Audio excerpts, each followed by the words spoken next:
Hello, tuni KUKI channel vejo si na bon William na hikit na win tuni hi isay dewa ya le Premiere Pro iti download ding ham ti na sayo hitin iti Premiere Pro hi video editing na kizanga hi in adi ai ma community sunga chu tulaya ihaza peno le aha kiman pen software td jengin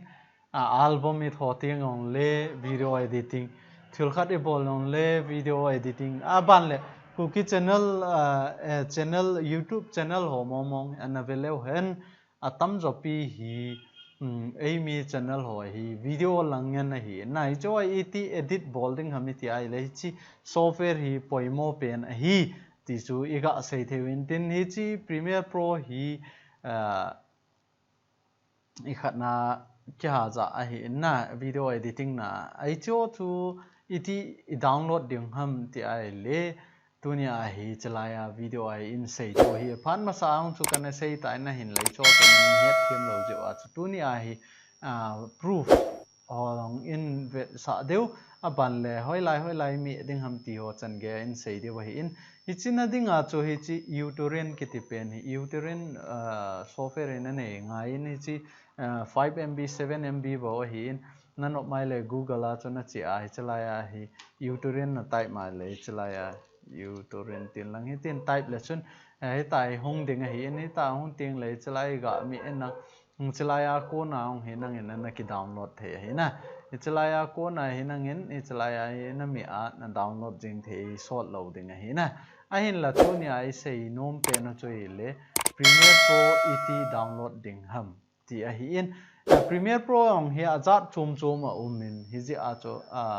tunia isei de wa hi ai le Premiere Pro latest na CC iza de wa hi Premiere Pro CC iza de wa hi nanok mai le chalaya Adobe te website na chi ai chalaya ong hi na ki cho the ya ki cho na ding aman hong chalaya ki jit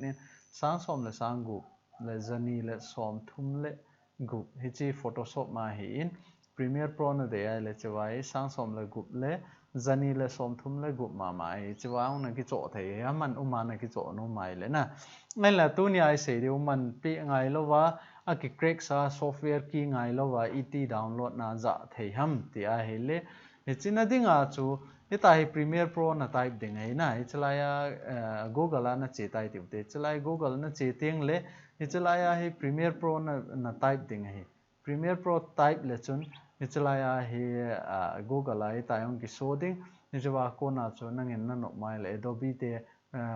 website na che na ki cho the hi in a hin la tu ni ai website danga ko na download de wa hi na chalai the Pirate Bay ti te the Pirate Bay a ko na nan chi the the Pirate Bay na type jo teng le tai the Pirate Bay tam pi hong ki zit nin ten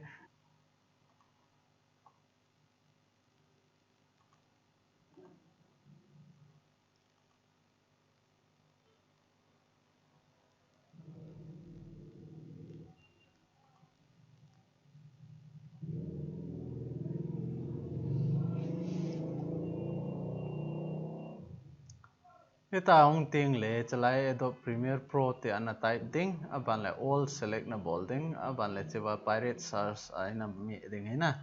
ita ina mi zo ting le hi chalai a hi vele chun hi chi Premiere Pro a hi na hi chi Premiere Pro CC download de wa hi in 2019 na hi chi pre-crack a hi kiti chana le pre-crack a hi kiti ai le chun a software ngai aki ngai talo a hi ti na hi in 64 bit na hi in ban ting len na computer chu 64 bit ham 32 bit ham chi chu na het ngai a hi na hi chi dung chu ya chu na ki download ding a hi in hi chalaya veleu hen hi chi upload ki bol hi 2019 na tarik som la sagi March a ki upload a hi in aban la size a hi ai le 1.69 GB a hi ngi a chu e choi hoi ta na vet deu aban teng lai chilanga ga ve kit leo hen mi izat nin a download nam na e chalai ai ki jit na hi in tam pium chu Premiere Pro ti ho za chom chu cholai e cho hi na vet ding hi in la tam download pen chu a hoi pen ti na hi jing in izi a chui chi iza de wahi PGA chi convert sam ti ai le Premiere Pro chu a bol dan hung ki sei zong le I software hung ki ba lo teng le option an ki bang ji po na izi a chu ken kan shading chu ai le chi software hi chi I khat a latest pen pa hi kan shading ai a chu I chi to bang chu na de ai le I chi ana ki download nen tia kan sei hi in I chi lai hi download ning en ti teng le in zo ai sei torrent hi chi pen hi torrent ki ti pen chu na nei ding hi na torrent chu na nei zo teng le chi lai hi na mo ai chi chi lai magnet lim khat khu I ga pointing le download this torrent using magnet kiti na chalai na mi ding hi chalai ho mi ngai lo hi aban le chalai advertisement ki pe oi I ma chalim sa ngai lo hi hi your IP address cho ai mo a na detail ne a dei je wa cho advertisement hung ki pe mai mai hi in ai ma kho point chalai na mi ding hi chalai magnet nai na mi ding hi mi zo teng le hi ta hi browser dang khat hung kyong ding hi in hi chi browser hung ki hong pen hi amount advertise api o ai bo win hi chi ngai sa ngai point na ai le chalaya na hung kit ding hin chalai na hung kit teng le I chi to bang hiung ding ai khat be me kit le chun ni tai hung ding hi in ban le chabai open uterine na mi ding open uterine na mi teng le uterine na mi teng le option khat hung kit ding hi ta hi na uterine na hung ki hung ding hi ta in ken ka download sai ta ja chu chalaya hi na download nom ham na download replace na bol nom ham na bol nom lo ham tin ichi chu nang in na download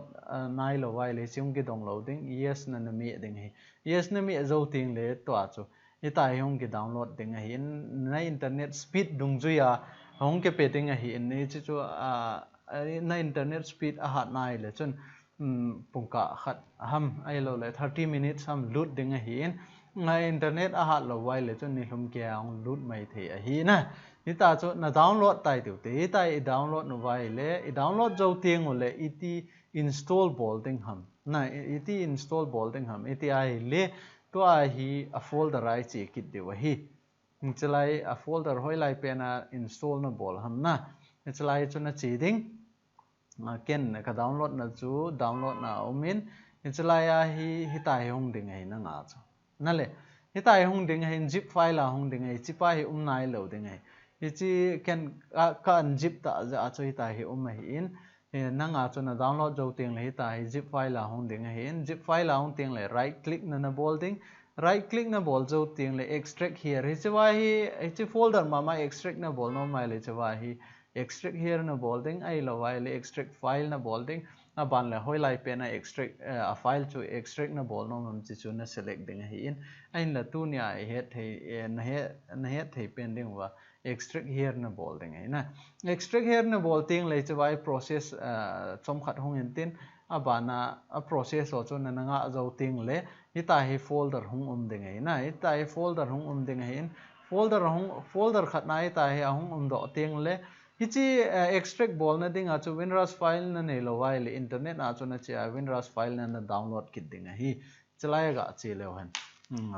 winras file chu hoi la ya ki mo hum ti ai le chalai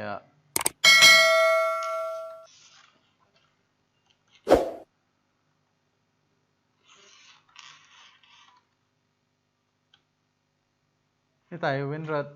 tin lang ga type le chun chalai a maintain chalai a ko na ong chu nang bailam ta na ki download thei chalai na ni chalai a nang bailam ta na ki download thei hi ti chu iga sei thei ken no hin tin atm khana na nga chu 32 bit na hi ai le chalai na mi ding hi in ai la 64 bit na hi ai le chalai na na chi ding hi chi chu a hin extract na bol zo ting le to a hi chi open na bol ding how to install ki jit en chi ga velo hen chalai Adobe Premiere Pro CC 2019 pre-crack kitin how to install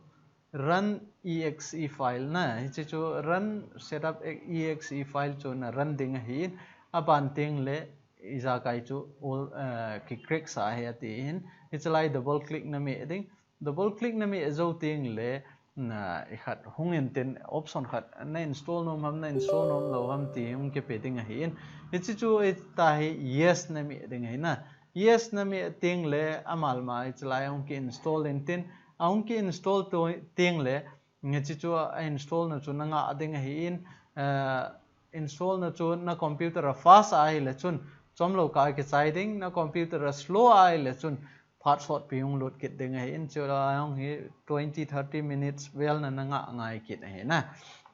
ong ki chai tieng le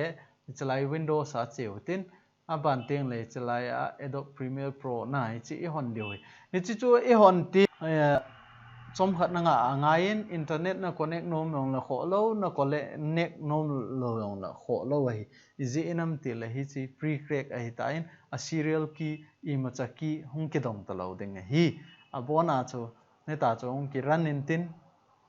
amalama hung ki crack ding a serial number hong ki pesa hi jeng ding imacha hung ki dong ta lo ding hi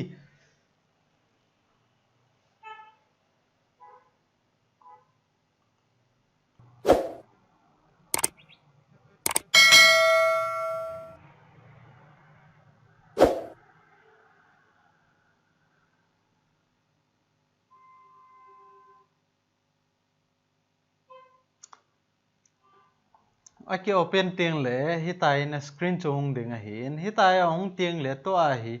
ipi bol de hom ti le file ana cheding file a ko na new ana cheding new a pana he project ana cheding e itiam khat na team ana bol no mai le chwa cheding he in a hin le chwa he to ne on personal ai bol lo iji a chu e chi a hi in a shortcut na na de la control l n nim ding he na control to al to aban le n chu me le chon iti new project ong ke ong jing ding hi tai ong ding hi in che ong ke on tieng le na project min na no mai le chalai na set the hi in aban tieng le chi a location na video sim chu hoi lai pe na ki save ding ham ti na te ai le chalai a ko na hi na nge na doi na pen c folder d folder e folder hoi lai pe na dei ham hoi lai drive ana save nom ham ichi chu na ki select ding na select zo tieng le ichlai chu okay na mi ding na okay na mi zo tieng le to hi chlai a hi rendering hung kit nin tin cho ong hi nang na no mai le na ki set the hi na in la to hi I ma cha I khel lo de chlai ong na no mai le na ven lang capture video ho hoi lai nei khat nom ham ni chlai a ko na hi nang na ki select the hi in chlai hong hi aban ban cha na ven lang na dei dan na nangin hoi lai pe na koi nom ham ichi chu na ki koi the hi in aban tieng le ichalaya image setting om kinin chubaung hinang na de ai le chi select bolen lang ai wanga chi izakai hi graphic a ki depend ai ja chu na ichalai click in lang chalai hong na preset na ne ai le na ki set the ai na ai la tu ni a hi I ma chai set lo deu hi tai koi deu a capture format hi nang na de la HDR HDV ana koi no no le chawa na koi the hin DV ana koi no no le chalai na koi the hi ai la na computer cho standard be se lawa graphic 2GB above ai lawai le chalai na bolai le na editing tieng la hung heng ji ding he ti chu e ga se no men te tiam hana graphic card 2GB sang atam zo na nei lawai le HDV ana bol ji ding hi aban ne chi time code kiti in hi chong he na de ai le nangen na set the hi chong hi na audio sample hi in chi chu na dei dan na ki khat the hi in ai la tu nia ka se ma bangin I ma cha fix lo deu I khel lo deu hin okay ga mi la wen ichalaya save as ong ki jinin already ki save tai tin a ho poina chi chu yes ga teutin etai na set zo tieng le it's to bang display hinan mo ding hi aje chu Premiere Pro ka sema bangin za chom a men hi chi a latest pa hi le hal khat gi za mai tai na gi a ban le advantage advanced tampi setting ong ki khela hi tai is a chu nang ho software to ke software ong ke ba lo teng la ken nan hilo jong lang na het theme lo de wei za chu ni ta chu nangin na het theme ding khat na chu na ki set ngai a hi ti chu iga se hin tin ni ta hi interface hong ding ai na ni ta interface hong tieng le ni chlai project panel ki tin na aban le chlai hi program panel ki tin hi chlai timeline panel ki ti source panel ong om hai na source panel khat ong om ki nei chi chu convert sa lo hin ain la chalaya na vet no mai le ita he aling ke a video hi software et za ding ham ti na het no mai le chiwa learning au men learning hi ga click le chun chalaya ama hon software a learning na file khat a koi den ven na chiwa ko na chu nangin na ki jil the hi injawa ka seima bangai chi vele chun chi source panel hi in hi chi program panel hi in ban le chalai timeline panel kiti ai na hi chi chu hi in aban le chalai project panel kiti kit na hi chi yong hi nangin na de ai le hi tai na hin lut the na de na